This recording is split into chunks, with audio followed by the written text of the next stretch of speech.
네, 일본판 양적 완화로 엔달러 환율이 오래간만에 달러당 88엔을 돌파했습니다. 일부에서는 올해 90엔까지 치솟을 수도 있다라고 얘기를 하고 있는데요. 일본의 환율 논란에 대해서 오늘 자세하게 살펴보도록 하겠습니다. 한국경제신문 한상춘 논설위원입니다. 안녕하세요. 네, 안녕하십니까. 네, 일본의 강력한 엔고 저지책이 효과가 나타나고 있는 것 같습니다. 현재 상황부터 좀 점검을 해보죠. 연초부터 여러 가지 가격 변수가 요동을 많이 치는 것 같아요. 지금 국제금융시장에서는 엔달러 환율의 움직임 주목하고 있고요. 네. 미국의 그 국채 수익률도 아주 연초 들어서부터 양적 완화 정책 조기 종료 문제와 함께 요동을 치고 있습니다. 아마 올해 그 미국의 차야권에 낀 버블의 붕괴 문제, 이 문제 또한 국제금융시장에 상당히 우려로 소위 테일 리스크로 이게 꼽고 있는 상황인데요. 일단은 그 가장 주목되는 것이 역시 엔달러 환율이다 이렇게 보시됐습니다. 오늘 새벽에 끝난 뉴욕 외환시장에서는 여러 가지 그동안 급등에 따른 그 경계감 때문에 다소 좀 떨어지긴 했습니다는 어제까지 엔달러 환율은 88엔대까지 돌파하는 상황인데요. 네. 일본으로 보면 좋은 얘기죠. 그렇죠. 그러나 국제적으로 보면 상당히 안 좋습니다. 국제 분위기는 좀처럼 일본에 대해서 그동안 부정적 평가가 개선되지 않고 있다 이렇게 보시됐습니다. 여기 자막에도 나오고 있습니다는 일본의 국가신용도 아직 조정되는 때는 아닙니다. 왜냐하면 국제신용평가기관들이 국가신용등급을 정례적으로 조정한 때가 아시겠습니다는 매년 4월달과 11월달이기 때문에 지금은 신용등급이 주로 여기에서 얘기하는 것은 민간 기업들의 그 신용등급이 떨어지는 문제다 이렇게 보시됐습니다. 그래서 일본의 엔달러 환율의 상승 여부와 관계없이 신용등급은 지속적으로 그 하락하는 상황이고요. 또 한 가지는 CDS 금리도 한국보다 높은 상황이 지속되고 있습니다. 그리고 더더욱 우려하는 것은 올해 연초부터 일본의 극단적인 우경화 때문에 사실 국수주의에 대해서 국제사회에서는 상당히 기표하는, 회피하는 이런 그 움직임을 보고 있는데요. 결과적으로 보면 아베 총리가 지난해 그 12월 달 16일 날 이렇게 그 출범했습니다는 한 달도 못 되는 사이에 일본이 거의 은둔의 왕국처럼 비춰지는 것이 사실 엔달러 환율의 상승 여부와 관계없이 국제 분위기다 이렇게 보시됐습니다. 네, 일본 자국만 놓고 보면 아베 정부의 엔고 저지책이 어느 정도 효과를 발휘했다라고 볼 수 있지만 국제사회 전반으로 보면 일본에 대한 분위기가 계속해서 악화되고 있습니다. 어느 정도 예상됐던 바죠? 예상됐던 바고 사실 일본이 자국의 이익을 더 강조되는 상황에서 지금 네. 말씀하신 대로 그런 분위기로 흘러가는 것이 아닌가 생각합니다. 지금 지난해 경제 외적인 측면에서 10대 뉴스에 꼭 들어갔던 것이 센카쿠열들을 중심으로 해서 중국과 일본 간의 갈등 문제인데요. 새로운 정부가 태어나면서 사실상 이 문제가 더 심해지지 않겠냐 하는 것이 국제 정세 분석가의 일반적 시각입니다. 뭐 아시겠습니다는 일본은 아베 정부가 출연하고 오는 그 3월 달에는 후진타오에서 스진병 시대로 공식적으로 이렇게 되는 이런 때이기 때문에 이 영토 분쟁에서는 새로운 지도자, 두 지도자가 점처럼 양보의 기미를 보이지 않고 있습니다. 네. 그런 상태에서 지금 이런 분위기가 가중되는 상황인데요.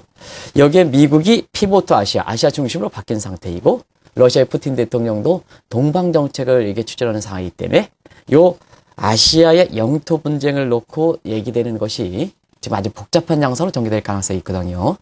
올해의 그 증시에 영향을 미칠 수 있는 10대 테일 리스크에서 이 아시아의 영토 분쟁을 중심으로 하는 미국과 러시아, 그 다음에 중국과 일본 간의 갈등 문제는 아마 3대 테일 리스크에 꼭 이렇게 꼽혀 있습니다. 아마 이 점은 상당히 염두에 두실 필요가 있지 않냐 생각하고요. 여기에 그 아베 정부가 일본판 멀로주의를 아주 강화시키는 분위기입니다. 이미 외환적인 측면에서는 강력한 엔고 저진책으로 인해서 사실상 88엔대까지 엔달러 환율이 급등하는 양상을 보이고 있고요. 그 다음에 넘어 환율이 또 치미는 것이 국제적으로 보면 글로벌 환율 전쟁을 촉진시킬 가능성이 있으니까 이번에는 여러 가지 재정 여건이 어려운데도 불구하고 일본판 뉴딜 정책을 표방하고 있습니다. 이것은 이제 국제사회에서 새로운 용어 겁니다. 네. 아베 뉴딜 정책을 표방하는 상황이 있거든요. 이런 상태에서 국가 채무의 부담은 더 증가되지 않느냐. 왜냐하면 일본판 뉴딜 정책을 추진한다면 재정 사정이 충족돼 있어야 되는데 재정 사정은 국가 채무가 GDP의 225% 세계 최대한 상황에서 더 늘리면 어떤 문제가 발생하느냐. 국가 채무가 더 악화된다는 문제가 발생하겠죠. 네. 그래서 엔달러 환율이 88엔에서 일본의 그동안 아킬레스건이 한쪽에서는 풀리는 기미를 보고 있지만 국제적인 분위기는 더 악화되는 상황이 바로 이런 측면이다를 보시겠습니다. 그래서 그런지 유럽에 이어서 차기 재정 위기 후보지로 일본이 손꼽히고 있습니다. 현재 상황은 어떻게 진행 중인가요? 위기설에 대해서는 그렇게 좀처럼 우려하는 분위기는 풀리지 않고 있다고 볼 수 있습니다. 잠시 아까도 말씀드렸습니다만 국가 채무가 세계에서 GDP가 220% 달할 만큼 가장 높은 상황이거든요. 여기에 뉴딜 정책을 표방하면 국가 채무는 더 늘어난다. 지금 상태에서 그런 상태에서 사실상 일본이 채무가 이렇게 많은데도 불구하고 디폴트에 휘달리다는 것은 한국경제TV를 통해서 많이 말씀드렸습니다는 일본의 엔화 표시 국채를 96%를 갖고 있는 것이 일본 국민들이거든요. 그동안은 사실 일본 국민들의 개인 금융자산이 국가 채무보다 월등히 많았고 개인 금융자산이 지속적으로 증가했기 때문에 그렇거든요. 근데 최근에 보면 이 개인 금융자산의 릴레버리지 속도, 축소되는 속도가 오히려 좀 빠릅니다. 일본 국민들이 이렇게 계층에 관계없이 이제는 잃어버린 20년, 30년 가정에서 가처분 소득이 이렇게 떨어진 상태에서 이러한 상황이 되는 게 아닌가 이렇게 보고 있습니다. 그러면 시청자 여러분도 그렇습니다.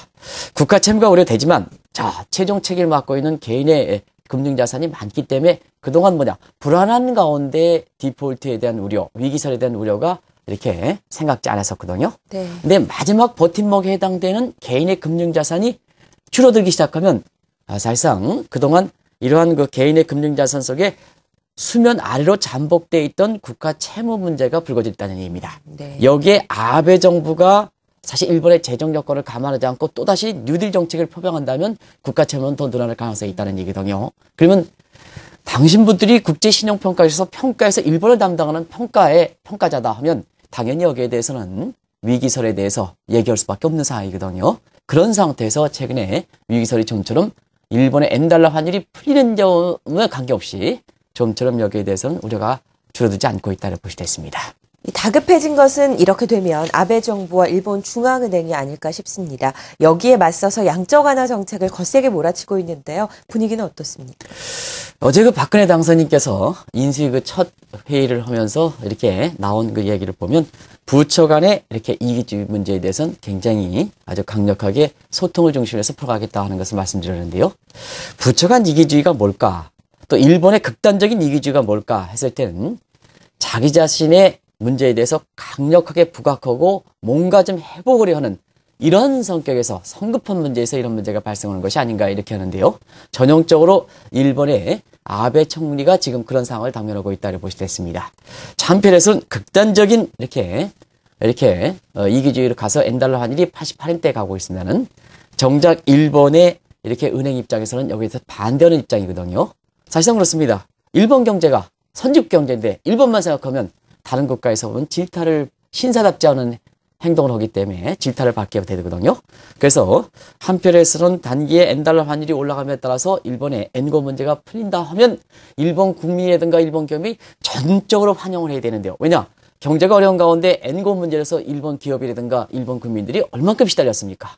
그 시달린 정도로 생각하면 아베가 들어와서 시원하게 들어온 지 한 달도 안 돼서 딱 해서 한 10엔 정도 쭉 해서 엔화가 약세를 유도한다면 일본 기업과 국민들, 일본 은행이 반겨야 되겠습니다는 지금 일본 내에서도 일본 기업과 일본 국민들, 일본 은행들조차도 반대하는 이런 분위기가 양상하고 있거든요. 그래서 뭐든지 아무리 급하더라도 뭐든지 질서가 있어야 되고 순서가 있어야 되고 시스템에 의해야 되고 시장에 의해야 된다. 이런 걸 단적으로 보여주는 것이 일본의 지금 모습이 아닌가 생각됩니다. 중요한 것은 이제 달러당 엔화가 88엔까지 치솟아 있는 상황인데 소위 우리가 얘기하는 엔화의 저주에서 이제 벗어날 수 있을까 하는 부분입니다. 당연히 이것만 놓고 보면 일본에서는 좀 좋아라 할 만한 소재인 것 같은데 어떻습니까?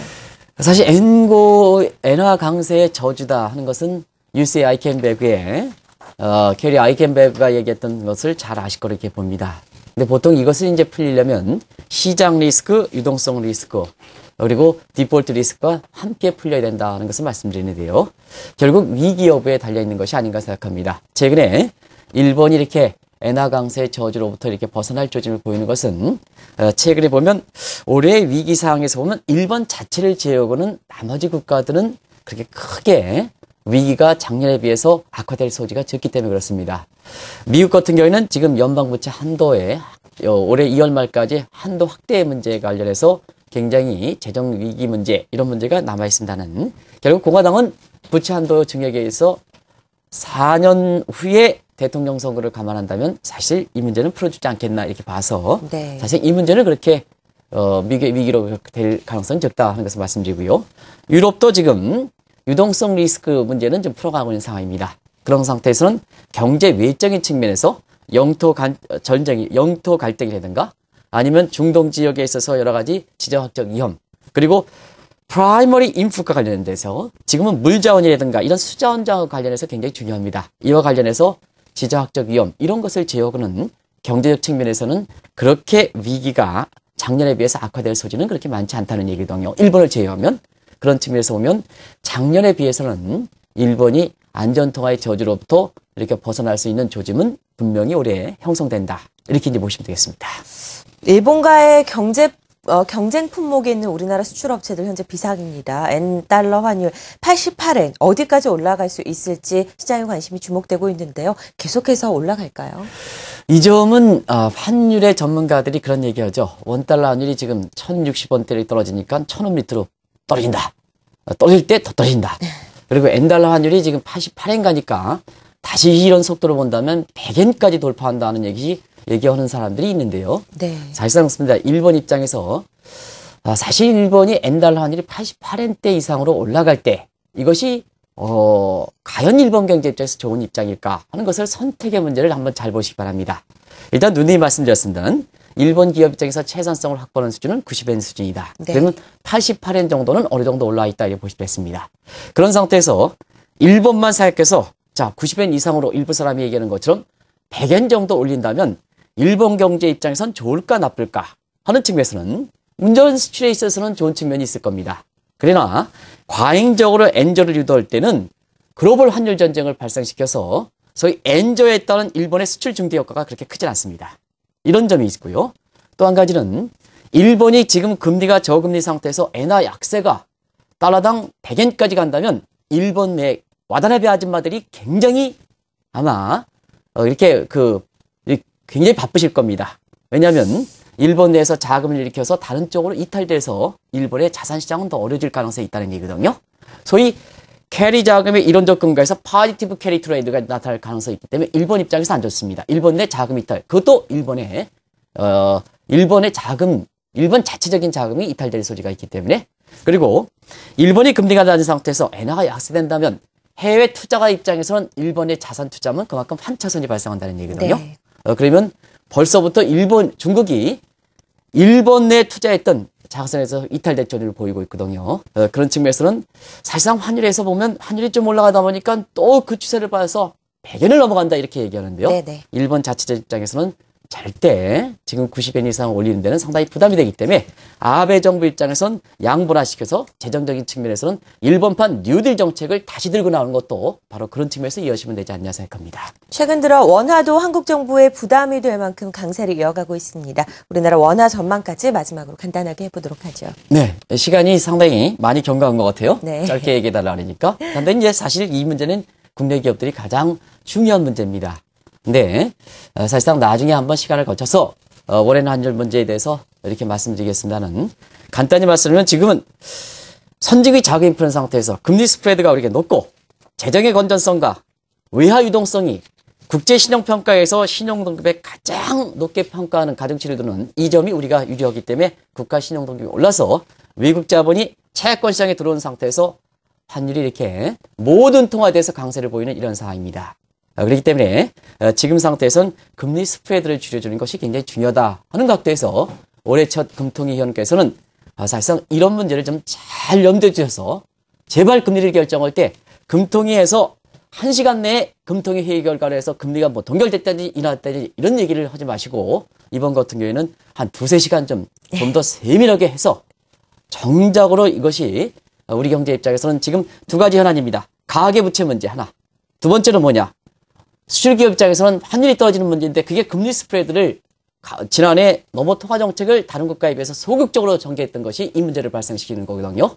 그래서 박근혜 당선인께서도 크게 강조하시는 이런 문제를 풀어갈 때는 금통위원께서는 거기에 진지하게 좀 입장을 해서 올해 금리 결정 문제는 제발 두 가지 아킬레스건을 해소한다는 차원에서 좀 결정해 주십사 하는 것을 다시 한번 좀 말씀드리고 싶습니다. 네, 엔달러 환율 오랜만에 달러당 88엔까지 치솟았습니다. 강력한 양적 완화 정책으로 나타난 결과물인데요. 현재 외환시장 분위기가 어떤지에 대해서 자세히 점검해보고 전망하는 시간 가져봤습니다. 한국경제신문 한상춘 논설위원이었습니다. 말씀 고맙습니다. 네, 맞습니다.